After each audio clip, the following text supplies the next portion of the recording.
gostaria de estar em outro cenário, mas o que está acontecendo hoje é que tudo isso abalou muito a pastora Denise.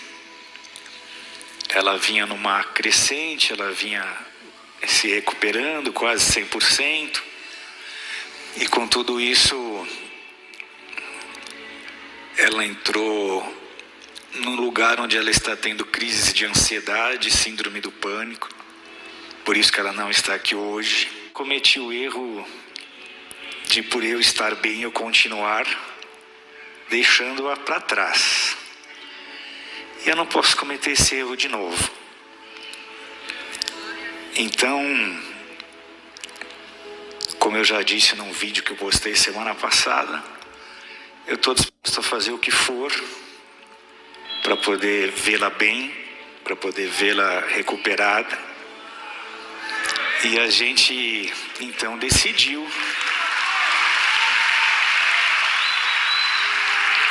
Existem situações que nós ficamos sabendo pela internet e que são coisas, na minha visão, imorais dentro da igreja.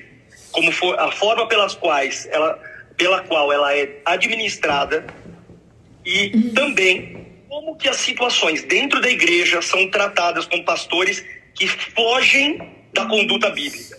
Tá? Como a nossa igreja tem tratado pastores que fogem da conduta bíblica.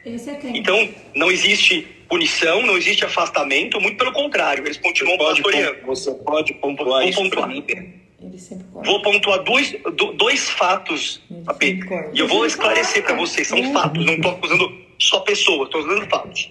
Em primeiro lugar, existe um pastor, você sabe, o pastor Rica, que ameaçou um presbítero de morte, tá? Isso gerou um BO, isso gerou um processo criminal interno entre a nossa liderança da igreja, tá? E o que aconteceu com esse pastor? Nada, ele continuou pastoreando.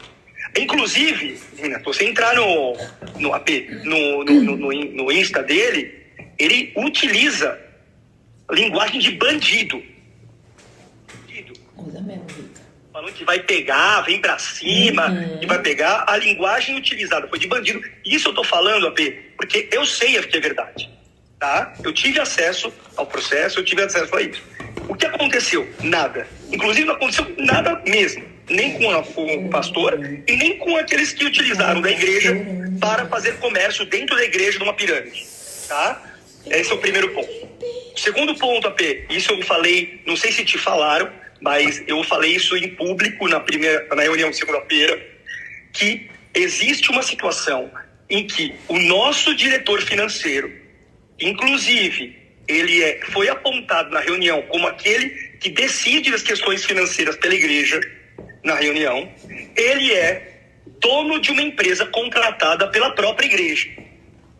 Isso se multiplica para outras empresas. Isso tudo, AP, o que eu estou falando, são fatos, tudo bem? E são fatos muito ruins, são fatos que me incomodam e que há uma situação de que as pessoas querem ver mudanças dentro da igreja, tá? Inclusive, em relação ao pastor Felipe, o que aconteceu? Que de uma segunda para terça, ele mudou de ideia. Se você não souber, não tem problema, isso daí é outro ponto que talvez foge da sua alçada. Mas esses dois pontos não fogem, AP. Se você puder, eu queria saber como a gente vai mudar. Pode entrar. Em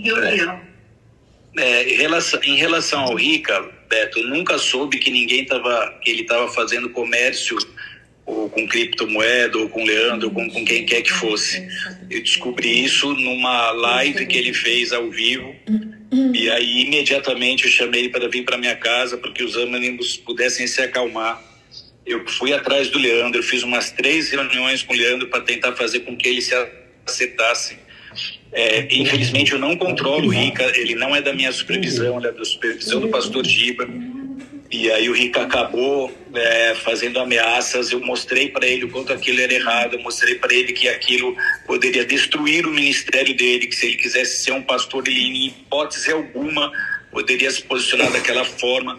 Ele se arrependeu e disse que nunca mais faria de novo, e depois disso eu não acompanhei mais. Se você tiver esses registros e puder me passar, eu sento com ele essa semana. Eu não gravo, Renato. Eu tô te falando que esse BO foi verdadeiro. Esse BO você tem na mão, eu te passo se você quiser, inclusive. Mas eu acompanhei, Beto. eu sentei umas 3, 4 vezes com o Rica e sentei umas 3, 4 vezes com o Leandro Leão para tentar fazer eles como irmãos se acertarem sem que tivesse um problema maior, como infelizmente acabou acontecendo.